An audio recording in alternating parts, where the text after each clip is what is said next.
Channel ಸ್ವರ ಮಾಧ್ಯಮ. ನಾನು ನಿಮ್ಮ ಪ್ರೀತಿಯ ಸುರಭಿ ವೆಂಕಟೇಶ್. ಬ್ಲಾಗ್ನ ಆ್ಯಕ್ಚುಲಿ ಸಂಜೆ ಸ್ಟಾರ್ಟ್ ಮಾಡ್ತಾ ಇದ್ದೀನಿ. ನಮ್ಮ ಸಂಜೆಯಿಂದ ರಾತ್ರಿವರೆಗೂ ಯಾವ ಥರ ಇರುತ್ತೆ, ಹೇಗೆ ಇರುತ್ತೆ ನಮ್ಮ ರೊಟೀನ್, ಅಡುಗೆ ತಿಂಡಿ ಎಲ್ಲ ಏನೇನಾಗುತ್ತೆ ಪ್ರತಿಯೊಂದನ್ನು ನಿಮ್ಗಳಿಗೂ ತೋರಿಸ್ತೀನಿ ಇವತ್ತು ನನ್ನ ವಿಡಿಯೋ ನೋಡಿ.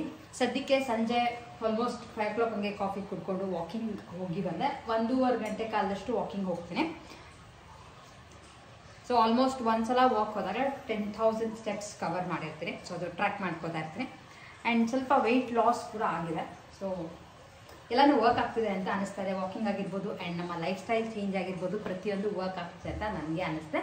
ಸೊ ಹಾಗಾಗಿ ನಿಮ್ಗಳ ಜೊತೆನೂ ಶೇರ್ ಮಾಡೋಣ ಅಂತ ಅಂದ್ಕೊಂಡೆ ನಮ್ಮ ಸಂಜೆ ಹೇಗಿರುತ್ತೆ ಅಂತ. ಸೊ ಈಗ ಆಲ್ಮೋಸ್ಟ್ ಟೈಮ್ 7:30 ಆಗಿದೆ. ಕುಕ್ಕರ್ ಇಟ್ಟಿದ್ದೀನಿ. ಫಸ್ಟು ಅನ್ನಕ್ಕೆ ಏನಾದರೂ ಸಿಂಪಲ್ ಚಿತ್ರಾನ್ನ ಮಾಡೋಣ ಅಂತ. ಯಾಕಂದರೆ ಬೆಳಗ್ಗೆ ತುಂಬ ಹೆವಿ ಕೆಲಸಗಳಿತ್ತು. ಸೊ ಹಾಗಾಗಿ ಮಧ್ಯಾಹ್ನ ಬೇಳೆ ಸಾರು ಪಲ್ಯ ಎಲ್ಲನೂ ಖಾಲಿಯಾಗಿ ಹೋಗಿತ್ತು. ಈಗ ಫ್ರೆಶ್ ಆಗಿ ಏನಾದ್ರು ಮಾಡೋಣ ಅಂತ ತುಂಬ ಸಿಂಪಲಾಗಿ ನಿಂಬೆಹಣ್ಣು ಚಿತ್ರಾನ್ನ ಮಾಡೋಣ ಅಂತ ಅಂದ್ಕೊಂಡಿದ್ದೀನಿ. ಸಿಂಪಲ್ ಆದರೂ ಕೆಲವು ಸಲ ಹುಳಿ ನಿಂಬೆಹಣ್ಣೆಲ್ಲ ಜಾಸ್ತಿ ಇದ್ದಾಗ ಟೇಸ್ಟ್ ಸಕ್ಕತ್ತಾಗಿರುತ್ತೆ ಅಂತ ನನಗೆ ಅನಿಸುತ್ತೆ. ಸೊ ಹಾಗಾಗಿ ಕಡಲೆಕಾಯಿ ಬೀಜ ಎಲ್ಲ ಹಾಕಿ ಸಿಂಪಲಾಗಿ ನಿಂಬೆಹಣ್ಣು ಚಿತ್ರಾನ್ನ ಮಾಡ್ತಾ ಇದ್ದೇನೆ. ಯೂಶಲಿ ರಾತ್ರಿ ಹೊತ್ತು ಏನಾದ್ರು ಸೂಪ್ ಮಾಡ್ಕೊಂಡು ಕೊಡ್ತೀವಿ. ಟೊಮ್ಯಾಟೊ ಸೂಪ್ ಆಗಿರ್ಬೋದು, ಅಥವಾ ಕಾರ್ನ್ ಸೂಪ್, ಪಾಲಕ್ ಸೂಪ್, ಬೀಟ್ರೂಟ್ ಸೂಪ್, ಯಾವ್ದಾರ ಒಂದು. ಇವತ್ತು ನಿಮ್ಗೆ ಹೇಳ್ದಂಗೆ ನನಗೆ ಟೈಮ್ ಸ್ವಲ್ಪ ಬೇರೆ ಕೆಲಸಗಳು ಜಾಸ್ತಿ ಇತ್ತು ಆ್ಯಂಡ್ ತುಂಬ ಆರ್ಡರ್ಸ್ಗಳಿತ್ತು ಡ್ರೆಸ್ಸಸ್ದು ಎಲ್ಲ. ಸೊ ಅದೆಲ್ಲ ಶಿಪ್ ಮಾಡಬೇಕಿತ್ತು. ಅದನ್ನೆಲ್ಲ ಕರೆಕ್ಟಾಗಿ ಅವ್ರಿಗೆಲ್ಲ ಕಳಿಸಿ. ಸೊ ಹಾಗಾಗಿ ಸ್ವಲ್ಪ ಸ್ಟ್ರಕ್ಅಪ್ ಆಗಿಬಿಟ್ಟಿದೆ ಕೆಲಸದಲ್ಲಿ. ಬಟ್ ಏನೇ ಆದ್ರೂ ಈ ನಡುವೆ ವಾಕಿಂಗ್ನ ಮಾತ್ರ ಮಿಸ್ ಮಾಡ್ತಿಲ್ಲ. ಏನೋ ಒಂದು ಚೇಂಜ್ ಆಗಬೇಕು ಅಂತ ಇದ್ದಾಗ ಅದಕ್ಕೆ ಕಷ್ಟಪಡಲೇಬೇಕಾಗತ್ತೆ. ಟುವರ್ಡ್ಸ್ ದ್ಯಾಟ್ ನಾನು ಹೇಳ್ತೀನಿ. ಸೊ ಹಾಗಾಗಿ ಏನೇ ಆದ್ರೂ ವಾಕಿಂಗ್ ಮಾತ್ರ ಮಿಸ್ ಮಾಡೋದು. ಆಲ್ಮೋಸ್ಟ್ ವಾರದಲ್ಲಿ 6 ದಿನ ಪಕ್ಕ ಹೋಗ್ತೀನಿ. ಕೆಲವು ಸಲ ಎಲ್ಲರೂ ಆಚೆಗೆ ಹೋದಾಗ ವಾಕಿಂಗ್ ಹೋಗೋಕ್ಕೆ ಆಗಿರಲ್ಲ. ಸೊ ಹಾಗಾಗಿ ಕೆಲವು ಸಲ ಮಿಸ್ ಆಗಿರುತ್ತೆ ಅಷ್ಟೇ. ವಾಕಿಂಗಿಂದ ಬರ್ತಾ ಸಾಕಷ್ಟು ಹಣ್ಣುಗಳು ಎಲ್ಲ ತೊಗೊಂಡು ಬಂದ್ಬಿಡ್ತೀನಿ. ಯಾಕೆಂದರೆ ಮತ್ತೆ ಹೋಗೋದು ತಪ್ಪದೆ ಅಂತ. ಎಷ್ಟು ತುಂಬ ಚೆನ್ನಾಗಿರೋಂಥ ದಾಳಿಂಬೆ ಮಾರ್ತಾಯಿದ್ರು. ಜಸ್ಟ್ 120 rupees ಅಂತ kg. ಹಳ್ಳಿ ಕಡೆಯವರೆಲ್ಲ ಆಟೋನಲ್ಲಿ ಹಾಕೊಂಡು ಬಂದು ಮಾರ್ತಾರೆ. ಚೆನ್ನಾಗಿತ್ತು ಅಂತ 1 kg ದಾಳಿಂಬೆ ಹಾಗೆ 1 kg ಸಪೋಟ ಎರಡನ್ನೂ ತೊಗೊಂಡ್ಬಂದೆ. ಯಾಕೆಂದರೆ ಹಣ್ಣು ತರಕಾರಿಗಳು ಎಷ್ಟಿದ್ರು ಅಷ್ಟು ಬೇಕಾಗತ್ತೆ ಅಂತ. ಸೊ ಹಾಗೆ ಸಾಕಷ್ಟು ಜನ ನನಗೆ ಕಾಮೆಂಟ್ ಮಾಡಿದ್ರಿ, ಇನ್ಸ್ಟಾಗ್ರಾಮ್ನಲ್ಲಿ ಮೆಸೇಜ್ಗಳು ಹಾಕಿದ್ರಿ. ನೀರಿಂದು ಪ್ರಾಬ್ಲಮ್ ಅಂತ ಹೇಳಿದೆ, ಹೇಗೆ ಅದನ್ನ ಸಾಲ್ವ್ ಮಾಡ್ಕೋತಾ ಇದ್ದೀರಾ ಅಂತ. ಸೊ ಹೇಗೆ ಮಾಡ್ತಾ ಇದೀವಿ ಅಂದರೆ, ನಮಗೆ ಬೆಳಗ್ಗೆ 6 to 9 ನೀರು ಬರ್ತಾ ಇರುತ್ತೆ. ಸೊ ಅಷ್ಟರೊಳಗೆ 9 o'clock ಒಳಗೆ ಎಲ್ಲ ಕೆಲಸ ಮುಗ್ದೋಗ್ಬಿಟ್ಟು ಒಂದು ಇದು ಪಾತ್ರೆನ ನಿಮ್ಗೆ ಹೇಳ್ದಂಗೆ ಒಂದು ಪಾತ್ರೆಲಿ ಮಾತ್ರ ನೀರು ಸ್ಟೋರ್ ಮಾಡ್ಕೊಂಡಿರ್ತೀವಿ. ಅಡುಗೆ ಮಧ್ಯಾಹ್ನ ಅಡುಗೆಗೆ ಮಾತ್ರನೇ. ಆ್ಯಂಡ್ ಬಾತ್ರೂಮ್ಗಳಲ್ಲಿ ಯೂಸ್ ಮಾಡೋಕ್ಕೆ ಬಕೆಟಲ್ಲಿ ನೀರು ಸ್ಟೋರ್ ಮಾಡಿರ್ತೀವಿ. ಯಾಕೆ ತುಂಬ ಖರ್ಚು ಮಾಡ್ತಿಲ್ಲ. ಆ್ಯಂಡ್ ಪಾತ್ರೆಗಳು 9 o'clock ಒಳಗಡೆ ಮುಗ್ದೋಗುತ್ತೆ. ಸೊ 6 to 9 ಒಳಗೆ ನನಗೆ ಎಲ್ಲ ಕೆಲಸಗಳು ಆಗೋಗಿರುತ್ತೆ, ಇನ್ಕ್ಲೂಡಿಂಗ್ ಅಡುಗೆನೂ ಮಾಡಿ ಇಟ್ಬಿಟ್ಟಿರ್ತೀನಿ. ಆ್ಯಂಡ್ ಮತ್ತೆ ಸಂಜೆ 6 to 8, 6 to 9 ಮತ್ತೆ ನೀರು ಬರುತ್ತೆ. ಸೊ ಆ ಟೈಮ್ನಲ್ಲಿ ಮಧ್ಯ ಏನೇನು ಇರುತ್ತೋ ಪಾತ್ರೆಗಳು ಎಲ್ಲ ಅದನ್ನ ಆ ಟೈಮಲ್ಲಿ 6 to 9 ರಾತ್ರಿ ಅಡುಗೆ ಮಾಡಿಬಿಟ್ಟು ಆ ಪಾತ್ರೆಗಳೆಲ್ಲ ಫುಲ್ ತೊಳೆದಿಟ್ಬಿಡ್ತಾ ಇದ್ದೀನಿ. ಆ್ಯಂಡ್ ಬೇರೆದೆಲ್ಲ washing machine almost 4 days once ಹಾಕ್ತಾ ಇದ್ದೀನಿ. 2 ದಿನ 3 ದಿನಕ್ಕೆ ಒಂದ್ಸಲ ಹಾಕ್ತಿಲ್ಲ. ಬಟ್ಟೆಗಳನ್ನೆಲ್ಲ ಇಟ್ಬಿಟ್ಟು 4 ದಿನಕ್ಕೆ ಒಂದ್ಸಲ ಮೆಷಿನ್ ಹಾಕ್ಬಿಟ್ಟು, ಮೆಷಿನ್ ಎಲ್ಲ ನಿಮಗೆ ನೀರು ತುಂಬ ತಗೊಳ್ತಾ ಹೋಗುತ್ತೆ, ಏನು ಮಾಡೋಕ್ಕಾಗಲ್ಲ. ಆ್ಯಂಡ್ ಮೇನ್ಲಿ ನಮ್ಮ ಗಿಡಗಳಿಗೆ ನೀರು ಹೋಗ್ತಿರೋದು. ಈ ಥರ ತರಕಾರಿ ತೊಳೆದಿದ್ದ ನೀರು, ಅಕ್ಕಿ ತೊಳೆದಿದ್ದ ನೀರು ಎಲ್ಲ ಏನೇನಿದೆಯೋ ಅಷ್ಟನ್ನು ಗಿಡಕ್ಕೆ ಹಾಕ್ತಾ ಇದ್ದೀನಿ. ಅದಕ್ಕೋಸ್ಕರ ಫ್ರೆಶ್ ನೀರೆಲ್ಲ ಏನು ತೊಗೊಂಡು ಹಾಕ್ತಿಲ್ಲ. ಸೊ ಈ ಥರ ಇದೆ ಸಿಚುವೇಶನ್. ಸಖತ್ ಕಷ್ಟ ಇದೆ. ನೀರು ಬರ್ತಾ ಇದ್ದಾಗ ನಮಗೆ ಗೊತ್ತಾಗಲ್ಲ, ಚೆಲ್ತಾ ಇರ್ತೀವಿ, ಯೂಸ್ ಮಾಡ್ತಿರ್ತೀವಿ. ಕೆಲವು ಸಲ ನೆಲ್ಲಿಗಳು ಲೀಕ್ ಆಗ್ತಿರುತ್ತೆ, ಹಿಂಗಂತ ಹಾಗೆ ಬಿಟ್ಬಿಟ್ಟಿರ್ತೀವಿ. ಬಟ್ ನೀರಿಗೆ ಪ್ರಾಬ್ಲಮ್ ಆದರೆ ಮಾತ್ರ ತುಂಬ ಕಷ್ಟ ಆಗುತ್ತೆ. ಸೊ ಹಾಗಾಗಿ ಎಷ್ಟು ನೀರನ್ನ ಕಮ್ಮಿ ಯೂಸ್ ಮಾಡ್ಕೊಳಕ್ಕಾಗುತ್ತೋ ಅಷ್ಟು ಮಾಡ್ಕೊಳ್ಳಿ ಅಂತ ಹೇಳೋಕ್ಕೆ ಇಷ್ಟಪಡ್ತೀನಿ. ಹಾಗೆ ಅಡುಗೆ ಮಾಡ್ತಾ ಯೂಶಲಿ ಕೆಲವು ಸಲ ಮಸಾಲ ಬಾಕ್ಸ್ಗಳಲ್ಲಿ ಎಲ್ಲನೂ ಖಾಲಿಯಾಗಿ ಹೋಗ್ಬಿಟ್ಟಿರುತ್ತೆ. ಸೊ ಅದು ಟೈಮ್ ಟು ಫಿಲ್ ಅಂತೀವಲ್ಲ, ಆ ಥರ ಬೇರೆ ಬೇರೆ ಕೆಲಸಗಳು, ಚಿಕ್ಕ ಚಿಕ್ಕ ಕೆಲಸಗಳು ಯಾವುದ್ಯಾವುದಿದೆಯೋ ಅಷ್ಟನ್ನು ಮುಗಿಸ್ಕೊತಾ ಇದ್ದೇನೆ. ಸೊ ಯೂಶಲಿ ನಾನು ಅಡುಗೆ ಮಾಡ್ತಾ ಒಂದೇ ಕಡೆ ನಿಂತಿರಲ್ಲ. ಲೈಕ್ ನಾನು ಅಟೆನ್ಷನ್ ಏನು ಬೇಕಾಗಿರಲ್ಲ. ಇವಾಗ ಕುಕ್ಕರ್ ಇಟ್ಟಿರ್ತೀನಿ ಅಥವಾ ಏನಾದರೂ ಬೇಯಕ್ಕೆ ಹಾಕಿರ್ತೀನಿ. ಇದ್ರ ಮಧ್ಯೆ ಏನಾದರೂ ಒಂದಷ್ಟು ಕೆಲಸಗಳಿದ್ರೆ ಮುಗಿಸ್ಕೊಂಡು ಬಿಡ್ತೀನಿ. ಆ್ಯಂಡ್ ರೀಸೆಂಟಾಗಿ ನನ್ನ ಫ್ರೆಂಡ್ ಹಳ್ಳಿಗೆ ಹೋದಾಗ ಹುಣಸೆ ಹಣ್ಣನ್ನ ತೊಗೊಂಡು ಬಂದು ಕೊಟ್ಟಿದ್ದು.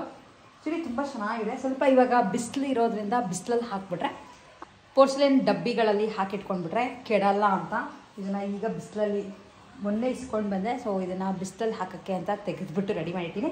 ಬೆಳಗ್ಗೆ ಮಾತ್ರ ಬಿಸಿಲಲ್ಲಿ ಇಡ್ತೀನಿ ಅಷ್ಟೇ. ಇದರಲ್ಲಿ ತುಂಬ ಧೂಳು ಬಂದುಬಿಡುತ್ತೆ. ನಮ್ಮ ಮನೆ ಹತ್ರ ಇನ್ನೂ ಕನ್ಸ್ಟ್ರಕ್ಷನ್ ಎಲ್ಲ ಆಗ್ತಿರೋದ್ರಿಂದ ಒಂದು ಸ್ವಲ್ಪ ಹೊತ್ತು ಇಟ್ಟುಬಿಟ್ಟು ಬಿಸಿಲಲ್ಲಿ ಮತ್ತೆ ಸಂಜೆ ಆಗ್ತಿದ್ದಂಗೆ ಒಳಗೆ ತಂದು ಇಟ್ಕೊಂಡ್ಬಿಡ್ತೀನಿ. ಒಳ್ಳೆ ಹುಳಿನೂ ಇರುತ್ತೆ. ಸೊ ಬಿಸಿಲಿದ್ದಾಗ ಇದನ್ನು ಫಸ್ಟು ಒಣಗಿಸ್ಕೊಂಡ್ಬಿಡೋಣ ಅಂತ ಈ ಕೆಲಸವನ್ನು ಮುಗಿಸ್ಕೊಂಡು ಹಂಗೆ ಹೋಗ್ತಾ ತೊಗೊಂಡು ಬಂದೆ. ಆ್ಯಂಡ್ ನಿಮ್ಗಳಿಗೂ ತೋರಿಸ್ತಾ ಇದ್ದೀನಿ. ಹುಣಸೆ ಹಣ್ಣು ತುಂಬ ಚೆನ್ನಾಗಿದೆ ಆ್ಯಕ್ಚುಲಿ.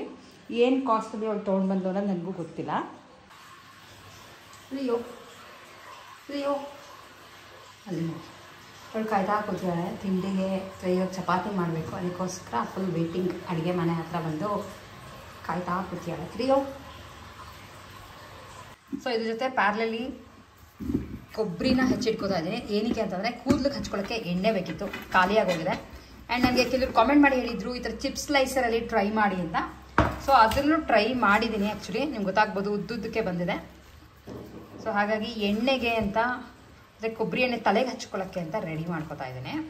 ಕೂದಲನ್ನು ಅಬ್ಸರ್ವ್ ಮಾಡಿದ್ರೆ ಆ್ಯಕ್ಚುಲಿ ಬೆಳೀತಾ ಇದೆ. ಸೊ ಹಾಗಾಗಿ ಕೊಬ್ಬರಿ ಎಣ್ಣೆ ಮನೆಯಲ್ಲೇ ತೆಕ್ಕೊಂಡಿರೋದನ್ನು ಒಂದು ಬಾಟ್ಲಲ್ಲಿ ಆಮ್ಲ ಲಾವಂಚ ಎಲ್ಲನೂ ಹಾಕಿ ರೆಡಿ ಇದೊಂದು ಬಾಟ್ಲ್ ಸಿಗುತ್ತೆ. ಸುಮಾರು ಅಂಗಡಿಗಳಲ್ಲೂ ಸಿಗುತ್ತಿದ್ದು. ಆ್ಯಂಡ್ ನಾನು ಇದನ್ನು ತೊಗೊಂಡು ಬಂದಿದ್ದು ಕ್ಯಾಚಂದ್ರಲ್ಲಿ. ನಿಮ್ಗಳಿಗೂ ತೋರಿಸ್ತೀನಿ ನೆಕ್ಸ್ಟ್ ಯಾವಾಗ ವಿಡಿಯೋದಲ್ಲಿ. ಎಲ್ಲನೂ ಅದಕ್ಕೆ ಹಾಕಿಟ್ಬಿಟ್ಟಿದ್ದಾರೆ. ಆ್ಯಂಡ್ ನಾನು ಇಲ್ಲಿ ಮನೇಲಿ ತೆಗಿಯೋವಂಥ ಎಣ್ಣೆನ ಬಾಟ್ಲಲ್ಲಿ ಹಾಕಿ ಒಂದು 15 ದಿನ ಬಿಟ್ಟರೆ ಅದಷ್ಟು ಹೀರ್ಕೊಳ್ಳುತ್ತೆ. ಅದನ್ನು ಮತ್ತೆ ಬೇರೆ ಬಾಟ್ಲಿಗೆ ಟ್ರಾನ್ಸ್ಫರ್ ಮಾಡಿ ಇಟ್ಕೊಂಡು ನಾರ್ಮಲಿ ಕೊಬ್ಬರಿ ಎಣ್ಣೆನ ಹಚ್ಕೊಳ್ಳೋದಷ್ಟೇ. ನಾನು ಈ ನಡುವೆ ಯಾವುದೂ ಬೇರೆ ಕೊಬ್ಬರಿ ಎಣ್ಣೆ ಎಲ್ಲ ಏನು ಯೂಸ್ ಮಾಡ್ತಾನೆ ಇಲ್ಲ, ಎಲ್ಲ ಸ್ಟಾಪ್ ಮಾಡಿಬಿಟ್ಟು ಮನೆಯಲ್ಲಿ ತೆಕ್ಕೊಳ್ಳೋಂಥ ಕೊಬ್ಬರಿ ಎಣ್ಣೆನ ಮಾತ್ರನೇ ಕೂದಲಿಗೆ ಅಪ್ಲೈ ಮಾಡ್ಕೋತಾರೆ. ಆ್ಯಂಡ್ ಸಕ್ಕತ್ ಡಿಫ್ರೆನ್ಸಸ್ ಗೊತ್ತಾಗ್ತಿರ್ಬೋದು. ಆ್ಯಂಡ್ ಕ್ಲೀನಾಗೂ ಕೂತ್ಕೋತಾರೆ. ಸ್ಟಾರ್ಟಿಂಗಲ್ಲಿ ನೀವು ಒಂದು ವೀಡಿಯೋಗಳಲ್ಲಿ ನಾನು ಕೂದಲು ನೋಡಿದರೆ ಸ್ವಲ್ಪ ತೆಳ್ಳಗೂ ಇತ್ತು. ಆ್ಯಂಡ್ ಇಷ್ಟೊಂದು ಉದ್ದ ಕ್ಲೀನಾಗಿ ಬರ್ತಿರ್ಲಿಲ್ಲ. ನಡುವೆ ಸ್ವಲ್ಪ ಕ್ಲೀನಾಗಿ ಆಗ್ತಾಯಿದೆ. ಮನೆ ಕೊಬ್ಬರಿ ಎಣ್ಣೆನ ಯೂಸ್ ಮಾಡ್ತಿರೋದ್ರಿಂದ ನನಗೆ ಆಗ್ತಿರೋಂಥ ಫಸ್ಟ್ ಅಡ್ವಾಂಟೇಜ್ ಆ್ಯಕ್ಚುಲಿ ಇದು. ಸೊ ಆಲ್ಮೋಸ್ಟ್ ಎಲ್ಲ ರೆಡಿ ಆಯಿತು, ತಿನ್ನಬೇಕು ಅಷ್ಟೇ. ವೆಂಕಟೇಶ್ ಬರ್ತಿದ್ದಂಗೆ ತಿಂದ್ಬಿಟ್ಟು ಈ ಪಾತ್ರೆಗಳನ್ನೆಲ್ಲ ಫಸ್ಟು ತೊಳೆಯಕ್ಕೆ ಹಾಕಬೇಕು. ಯಾಕಂದರೆ ಟೈಮ್ ಆಗಲೇ 8:15 ಹೋಗಿದೆ. ಚಿತ್ರಾನ್ನ ಕಲಿಸ್ಬಿಟ್ಟು ನಿಂಬೆಹಣ್ಣು ಚಿತ್ರಾನ್ನ ಅಂತ ಮಾಡೋಕ್ಕೆ ಹೋಗಿ ಈರುಳ್ಳಿ ಚಿತ್ರಾನ್ನ ಮಾಡಿದೆ. ಸೊ ಅದನ್ನು ಕಲಿಸ್ಬಿಟ್ಟು ತಿಂದ್ಬಿಟ್ಟು ಫಸ್ಟು ಪಾತ್ರೆ ತೊಳಿಬೇಕು, ಆಮೇಲೆ ಸಿಗ್ತೀನಿ. ಸೊ ಇಷ್ಟೇ ಸಿಂಪಲ್ ಈರುಳ್ಳಿ ಚಿತ್ರಾನ್ನ. ಇದಕ್ಕೆ ಕಡಲೆಕಾಯಿ ಬೀಜ ಹಾಕಿದ್ರೆ ಸಖತ್ತಾಗಿರೋದು. ಅದೇ ಕಡಲೆಕಾಯಿ ಬೀಜ ಮನೆಯಲ್ಲಿ ಖಾಲಿಯಾಗಿ ಹೋಗಿತ್ತು, ತರಬೇಕು. ಸೊ ಹಾಗಾಗಿ ಪ್ಲೇನ್ ಈರುಳ್ಳಿ ಚಿತ್ರಾನ್ನ ಮಾಡಿದ್ದೀನಿ ಅಷ್ಟೇ. ಸೊ ಈ ಥರ ಇರುತ್ತೆ ನಮ್ಮ ಈವ್ನಿಂಗ್. ಅಂದರೆ ಇಷ್ಟು ಬೇಗ ಅಡುಗೆ ಆ್ಯಕ್ಚುಲಿ ಮುಗಿಯಲ್ಲ. ಈಗ ಸ್ವಲ್ಪ ಬೇಗ ಕೆಲಸ ಮುಗಿಸ್ಬೇಕು ಅನ್ನೋದಕ್ಕೆ ಈ ಥರ ಮಾಡಿದ್ದೀನಿ ಅಷ್ಟೇ. ಇದು ಯೂಶ್ವಲಿ ಸೂಪ್ ಇರುತ್ತೆ, ಅಂದರೆ 2 ಚಪಾತಿಯ ಜೊತೆ ಏನಾದ್ರು ಪಾಲಕ್ ಯೂಶ್ವಲಿ ಯೂಸ್ ಮಾಡ್ತೀನಿ. ಈ ಥರದ್ದು ಏನಾದ್ರು ಒಂದು ಮಾಡ್ಕೊಂಡು ತಿಂತೀವಿ ರಾತ್ರಿ. ಅನ್ನ ಸ್ವಲ್ಪ ಅವಾಯ್ಡ್ ಮಾಡಿರ್ತೀವಿ. ಆಲ್ಮೋಸ್ಟ್ 4-5 ದಿನ ಆಗೋಗಿತ್ತು ರಾತ್ರಿ ಅನ್ನ ತಿಂದು ಅಂತ. ಈಗ ಅನ್ನ ಮಾಡಿದೆ. ಆ್ಯಂಡ್ ಕೆಲಸನೂ ಬೇಗ ಆಗಬೇಕಿತ್ತು ಅಂತ.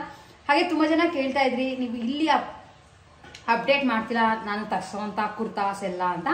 ಸೊ ಆರ್ಥಾ ಸ್ಟುಡಿಯೋಸ್ ಯೂಟ್ಯೂಬ್ ಚಾನಲಲ್ಲೂ ಹಾಕ್ತಾ ಇದ್ದೀನಿ. ಆ್ಯಂಡ್ ಆರ್ಥಾ ಡಿಸೈನರ್ ಸ್ಟುಡಿಯೋಸ್ ಇನ್ಸ್ಟಾಗ್ರಾಮ್ ಪೇಜನ್ನು ಹಾಕ್ತಾ ಇದೆ. ನೀವು ಅಲ್ಲಿ ಫಾಲೋ ಮಾಡಿದ್ರೆ ಈಸಿ ಆಗುತ್ತೆ. ಯಾಕೆಂದರೆ ಆ್ಯಂಡ್ ಸಾಕಷ್ಟು ಜನ ಸಪೋರ್ಟ್ ಮಾಡ್ತಾ ಇದ್ದೀರಾ ನನಗೆ.